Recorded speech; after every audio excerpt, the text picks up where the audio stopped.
To moni nini cortège ezoya. To privilégier cortège sali nini eleki. Cortège eleki, cortège eleki. Et télémaki na poste na bino pendant combien de temps? Télémaki te. Cortège et télémaki na leki cortège. Ceux qui bazo baka bezinga mu ka beto saki ngana ye. Ka be ya télémi wana ngana télémi ao. To leki cortège de poste ezaki de you. Ngai. Ngai to lina wika mutaso baboti kanzela. Mutaki na arme lourd mag. Nicolas mutuka boti kanzela na yokie azoleka ni ajana bango moka kitaki wa bendali bende basi. Ya benga ki alobi messieurs bo fungola nzela. Te ya mesenga na yokite. Ngala wika aso baboti kanzela asa komi pembe nanga. Aleki suite bandi koleka. Eleki sili kabe ya ebisinga yi na kekolia. To telemi na kabe ambuta le bon ba leki. Camion monsieur landeki na simate kabe ya ebisinga na kekolia mais ambuta ya shaki makasi. Nangela pekisa bise ko kendo lia te. Esprit boy. Kabe ya kei azupe biloko. Na poste de garde wana azu biloko alinga banda kolia. Ngana tikali na kati ya boulevard. Bana ba moto na ba ketch asala ko neti mwa débat. Na bendi bango mopanzi na bandi ko sona bango kabe ya moni neti embouteillage ya makasi ayeko zonga na prince. Akangi susunzela ngana telemi lokola na mwase kabe ya kangi susunzela abandi ko lekisa mituka. To suto ka mbala moko batanteni civil ba rapprocher tenisi bakangi kabe ya. Nini ngana tala kuna na bandi ko nini oh ndeko mususu alaki na tengo tofaki ni wana saki pembeni. Major a telemi na séparateur. Awa mutu anga zate wa. Wana zaki ngabo na biso. Awa zate. Major a telemi na séparateur. Kombo na ye Tambwe. Ya zate. Ma place tu as comprendre que ça major a telemi na séparateur. To mona ki suite to mona ki jipite, to moni kaka bandi kanga kabe bandi ko benda ye. Ndeko wana atuni. Bozo kangela sali nini alinga pusana ba bimisi chepe ba brakaye soko pusani toko kangayo na yo ndeko azongi sima ba bendie ba tena ti bandi ko beta ba ndo kende naye ba kende vers Gombe vers 16h to tikali wana kangi ndeko ndenge nini to ebine ba kangeli ete zaki mardi vers ba 16h. Na informé ba konzi mercredi a quitté na zaki de repos jeudi erna na ye na tuni ndeko abwaki amla bisiko info ya ndeko na biso ndenge nini ya bitenga na uti ipekini ndeko wana asate nga ndenge za wana to okende tipa premier ministre to tuna ba garde na eke ndeko na bataki ye wapi ndeko akoti abandi ko sukola nga na zwi moto ngai moko na ketipa premier ministre na komi pe na poste na kutena ba policier bazaki anteni moko bazaki anteni civil monsieur premier lieutenant na sous lieutenant na ye pour information ya ndeko na bisa pese ko ki mardi na zwe bate botie wapi na lufungula zate na ipeki na zate asa wapi oh ndeko wana kutu alobela so premier ministre siki meko kende bakokanga yo totaki ye na auditoire na face ya primature na beza bongo na baluki na bandi ko ya makolo na bengi colonel na informé na bisimo colonel ndeko na bakangaki OK baketa ye na auditorat ndenge ba informer ngai epa ya ba garde wana mwasi na epe azalaki wana na ebisi mwasi na ye ke ndi mobali na yo azan auditorat mais comme l'a informé colonel alobi kazotinda mutu yo zonga na ndaku to landa ba konzinenge ba osani bazosala musala to lali jeudi et to lali vendredi réaction monté samedi na tongo mwasi na yesu komona ngai na sika musala mais na seli mobali na ngai na moni ete siko esa ndenge nini ngala bisi oh c'est comme ça yo to sala boy yo comme un auditorat so comme un auditorat nyonso bakoyebisa yo benga ngai soko bengi ngai na koyeba ndenge tokosala so basingi mbongo to baneni tokosala Moi si a commis un auditorat ba informé que bato basalaki a misatu moko akufaki mibale bazana oxygène na kankokolo. Moi ça c'est là tina kankokolo. Comme asalaki na bébé moya kote zate abenga na lisusu abenga na téléphone na charge azozwa ngai te na yeko mona leki ya kabeya aye na vati memba zo benga yo zo yamba téléphone tinga bité téléphone na teki na charge habitala na téléphone ba bengi kuna bazo bate oya kufinani ba o bazo bela banani eza bongo na informer ndeko tozalaki na ye na yebise sava nga na kena nukan kokolo na ye ba oya zo bela nani oya kufinani to komi na kan kokolo to kutena soda auditora alaki garde wana ya bato bazana oxygène na tuni esko mutango azobela nani oya kufinani yes sote oya kufaki wazaki anteni ya la police ça va to kota na totala bato bana oxygène to koti to moni kabe ya zati to kena morgue ba pesi biso kombo ya kabe to bijana na na bikabe ya bande ko bela te kabe ya kufa ndenge nini yo sodo di to expliquer kabe ya kufa ndenge nini bino seke bo bete kabe ya bite biso to beti te bete ndenge ba ya biso to beti raté no ditora eza kabe ya te seke bo changer kombo eza kabe ya te ba bite bon bo pesa biso $10 pour bota le bembe na morgue to na $10 te leki ya kabe ya bimisi 10 000 francs apesi bango to telemi akoti mbangu atali kabeya kabeya kufi azo senye maki kabeya kufi ndenge nini na bengi mbala moko bakonzi na nga na informer bangabi kande na zalia wana na mort kan kokolo wana samedi vers 10h à 12h na tuni sodo di Torah kabeya akufi ndenge nini ya c'était kabeya c'était utaki audience na lufungula. Mon problème est la question. Il a dit ici à la question de l'officier du ministère public. À mon retour, je fais rapport au chef de sécurité. Donc ici, vous êtes face à celui qui a exécuté les ordres.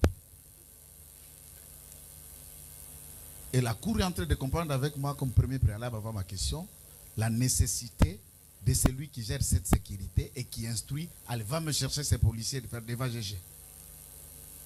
Ramenez-les dans notre locaux. Et lui, il a pris une équipe pour exécuter. Si c'est le contraire, Major peut dire. Donc c'est la forme de ma question.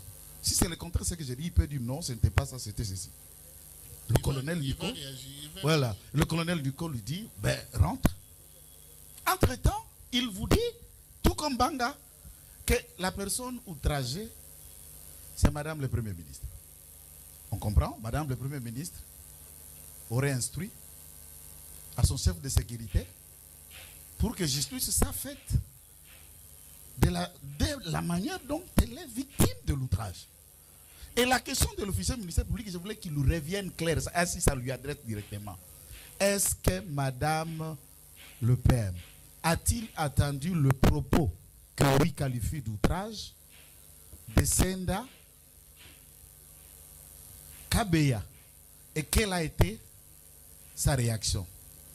Troisième question, toujours au commissaire supérieur adjoint de l'IA. Il dit que c'était vers 15h qu'il quittait le bureau pour aller à la primature. Le 25, ça va être un mardi. À moins qu'il me dise le contraire.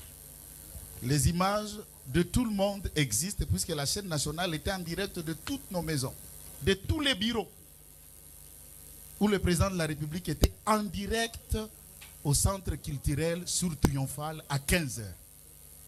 Madame le Premier ministre assis à 15h. Si nous voulons produire cette image, on peut le produire. Puisque le fait tel qu'on le présente, là, ça choque. Et c'est lui qui était là au centre culturel à 15h. Et Madame le Premier ministre qui était là au centre culturel à 15h. Et c'est lui qu'on trouverait à Kitambo et de l'autre côté à Gégé à 15h. Il y en a combien de Premiers ministres ici? Et si ce n'était pas à 15h, est-ce que lui et son cortège étaient-ils au centre culturel jusqu'à 16h passées? Ces événements dont on relate étaient de quelle ère? Pour Banga. Banga arrive à l'auditorat d'après lui. Il s'est fait verbaliser, passant comme avocat de Madame Le Pen, qui est victime de l'outrage, et Banga dépose la plainte à son nom. On le verbalise contre Kabeya Senta. Je ne savais pas que le bureau est chargé de déposer la plainte au nom du compte du PM. Et Banga peut nous dire si c'est ça la mission du bureau de la primature. Si ce n'est pas le cas, vous l'avez dit, votre honneur à la cour, il y a eu beaucoup de souciates. À l'amena dans leur office, qui est aussi l'office du PM. C'est toujours interpellation. Et ils le verbalisent. Si les OPJ sont dans la sécurité de Madame Le Pen, pour les agents et policiers dans ce service ou pour tout autre fait qui se commettra à travers la République, quand le PM est victime de l'outrage, les OPJ à compétence, c'est les OPJ qui travaillent avec banque, où il y en a autre méthode. S'ils peuvent répondre à ces questions, on peut évoluer. Ok, Denis a répondu. Mon colonel, avec tout le respect que je vous dois, Nakobandana Nuna Likambuya RTNC à lobby. C'est faux et archi faux. Le 25 mardi, Tozalaki na OIA. Na yebite image à Zolo Bezak pour qui côté la biso yango. Tozalaki na OIA. Ce vers 15h de Tobimi bureau. Tomati cité de l'OIA. Le 25, Tomati cité de l'OIA. Et le mercredi, le 26, Tozalaki na immeuble intelligent. C'est là où Pema Yambaki ba payamusu sous place wana. Le 26. Na yebite Oyaya Zotia wana. Na yebite. Merci mon colonel.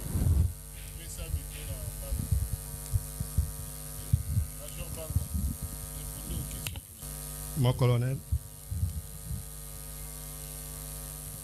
Vous avez un mandat à Premier ministre pour nous saluer la plainte et outrage. Négatif. La joie quittée. C'est faux. Vous autres transmettre c'est faux à qui des droits c'est pour faux. nous comme plaignants. C'est faux, mon colonel. C'est faux. Dossier n'a eu dressé qui a charge il y a Kabeya.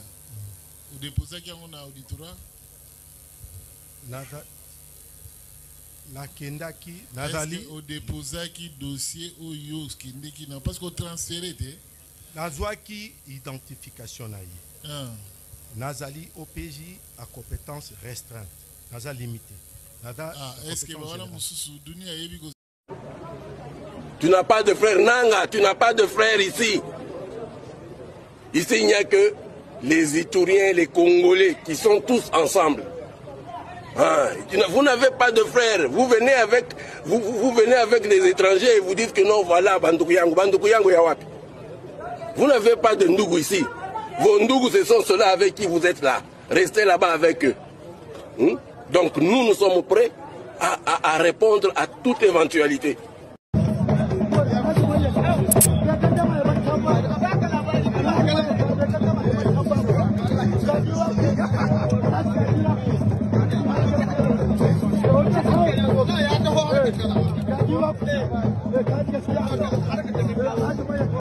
Parlait de Congo, Rwanda, Urundi. C'était des provinces de la RDC. Comme ils ont réclamé l'indépendance, les Belges ont dit bon, prenez Rwanda. Au lieu de Urundi, Burundi, allez là-bas, laissez le Congo tranquille. Ils prennent leur indépendance à un moment donné, ils disent non, c'est petit, non, on devrait nous ajouter Massissi, on devrait... Ça a commencé à avoir l'indépendance. Et Mobutu, très malin, pour les prendre, qu'est-ce que Mobutu a fait? Les Abiyarimana commençaient à s'agiter, les Bangasa, Mobutu a dit, je vais les avoir. On crée CPG. Communauté, et puis les grands lacs. Ici, là, oui, vos vaches peuvent aller là-bas. Et ils se sont calmés. À un moment, on dit, ah, Mobutu nous a dit, ah, il faut organiser un FDL pour venir les chasser. Et on a applaudi FDL sans savoir qu'ils avaient derrière leur tête d'autres projets. Donc la guerre ici, c'est pour chercher les minéraux, c'est pour chercher les terres, ce n'est pas la guerre de Tshisekedi. Et quelqu'un va vous dire, parce qu'il est dans l'opposition, oh, c'est parce que Tshisekedi est là-bas qu'il y a les M23. Non. Ils ont commencé par AFDEL, RCD, encore quoi, CDP, c'est la même démarche. Et comme ils ne peuvent pas venir à visage ouvert comme Rwandais, alors ils vont prendre Tanzania. C'est toi le chef. Mais quelqu'un qui vient de où il est là-bas, il va devenir chef d'une province dans le Massissi. Est-ce que vous comprenez? Est-ce que c'est le problème de Tshisekedi? C'est le problème du gouvernement?